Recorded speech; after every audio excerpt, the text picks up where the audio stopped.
I believe in the UN. I believe that the challenges we face, the big ones, are global, and we need global solutions, and we need everyone involved. And also I believe that it's difficult for me to really enjoy the big meal I have if I know someone's starving next to me. And I think it's important that poverty is erased from the planet. And then I have so much admiration for people who dedicate their lives to help others. And that's what the people at the UNDP does on a daily basis. So to use some of the spotlight, that the reason we're sitting here today is because of that television show, and I'm grateful for you to giving us this time. But it's really for me to talk about what the folks at UNDP does. Yeah. So you picked gender equality and climate control or climate action to sort of focus on within the SDGs.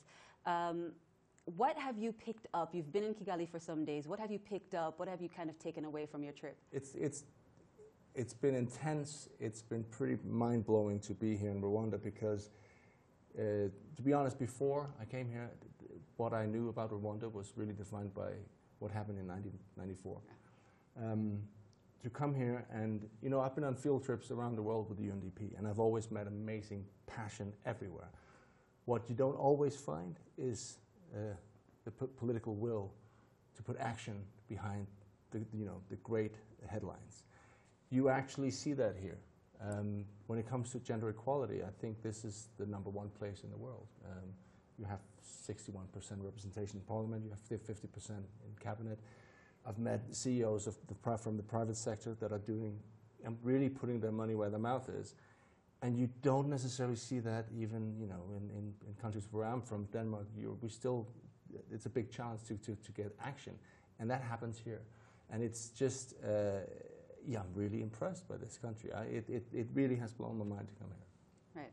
Stephen, what is UNDP hoping to achieve by bringing Nikolaj at this time? Well, as he said, Rwanda is doing remarkably well in many areas, including on gender equality and women's empowerment, but also on the environment and climate change. But in so many areas, Rwanda is either leading in Africa or even in the world. And the UN and UNDP are partners with Rwanda in that journey. But many people do not know that story. So there's two things we want to do. One is to help tell that story better of what this remarkable country is doing and what the UN and UNDP are doing in this country. But secondly, we're also looking for partners. There's still a lot more to be done. And so we do want to use the voice of persons like Nikolaj, who is not just a goodwill ambassador, he's somebody who cares about these issues. I've spent the last few days with him and seen how he interacts with people, the communities, etc. This is something that matters to him. We want to tell these stories because there's more to be done. And to do that, we need partners. Right. Well, yes, but also please. I think that, you look today and the nature of the UNDP and the UN is to go in and assist, to help the governments, help locally. It's not to take credit, obviously not.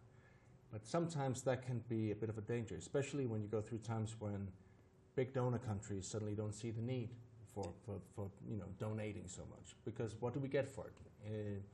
If you have some politicians, they like publicity. They like to be able to say, yeah, I did this. With the UN and UNDP, it's the opposite. We don't want that. But that's where I come in and go, hang on a second, let's just remember that what's happening in Rwanda is 100% because of the government. But they were helped. There was assistance. There was knowledge behind what the UNDP could provide. And that partnership is so important. And it's very important that we don't jeopardize that, right, because we've come so far here. Right, right. I wanted to know, you said you work with governance. We recently learned, it was like last year, that Iceland changed the law saying that you cannot pay a woman less than you're paying a man. So do you think that policy is the way to go to achieve gender equality around the world, or? Well, I think that it's a great tool. I think that I spoke to the Minister of Gender here in Rwanda, and she said, well, hopefully, because you have like a rule that says 30% of parliamentarians has to be female. Hopefully 10 years from now, we don't need this rule. We can just get rid of it because it's going to be so ingrained in how we do business. I also know in Norway they have a 30% rule when it comes to boardrooms. I mean, it's a tool that I think that sometimes is very valuable because people are conservative. Right. And sometimes they need a push. Right. Stephen? And at the same time, if I might add, I mean, policy gives you 50% of what you need. But without either the political commitment to enforce those policies or the supporting mechanisms and the sort of culture change programs, you won't get very far. Right. So I think what we're seeing here in Rwanda is a combination of very positive factors. One, the policy framework is there since the 2003 constitution. They have reviewed every discriminatory policy that impacts on women, on gender generally, and revised those. But they have also put in place a national gender machinery, you know, the gender ministry, the gender monitoring office, the Forum of Female Parliamentarians, the National Women's Council. So they put a system in place to actually deliver on what's in those policies. And of course, we've seen high-level leadership from the president, the Speaker of the House, Nikolaj met with the Speaker as well, the minister. Every person we have met in senior positions in this country has been deeply committed to this.